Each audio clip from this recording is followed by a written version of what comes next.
Hi, I'm Kevin Elder, the Project Manager for Labour Market Information at Food Processing Skills Canada.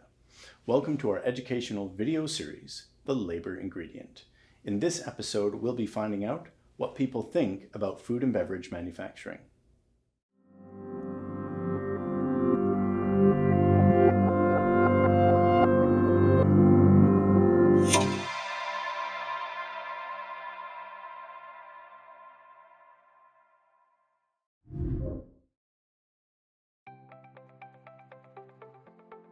FPSC conducted perceptions research because we believe it's incredibly valuable to have the perceptions of the general public as well as of different groups, whether that's generationally or specific groups that are underrepresented in the economy.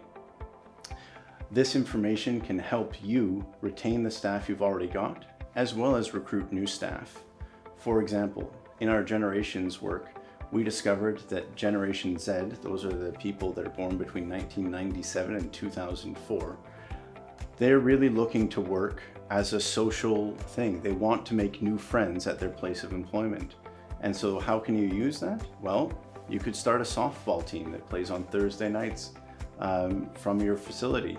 That's going to meet that need for your Gen Z staff.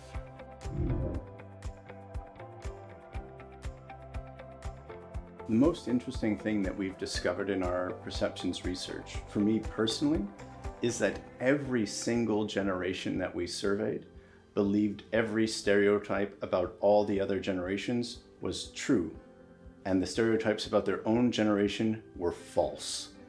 I just find that hilarious. But seriously, the most important thing that we discovered is that only 3 out of 10 people even consider work in food and beverage processing.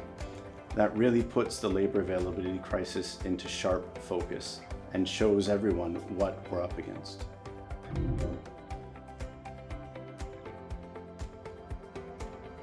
Yes, we found solutions. In our initial survey, we found that even a few minutes of providing information about what jobs in the sector are really like was enough to boost people's openness to working in the sector by anywhere from 5 to 15%.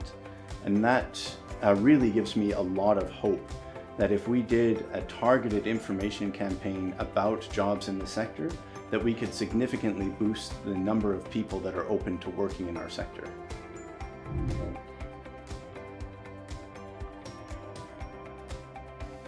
One practical example of this research in action is going back to Gen Z.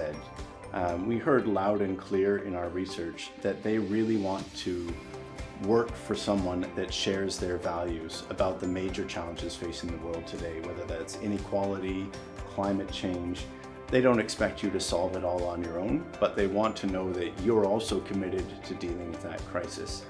And I was just at a conference last week, and there was an employer that they said that they're working on tackling climate change. They put in a sustainability plan. They're working on reducing emissions using more recycled materials. And they've got a whole bunch of other proactive policies that they've brought into place to help their company achieve those goals that they've set out in their plan. And when they're doing job interviews, they've got Gen Z applicants showing up saying, "I saw that you did this policy and I want to work for you." So that's a perfect example of seeing what we found in our research in action.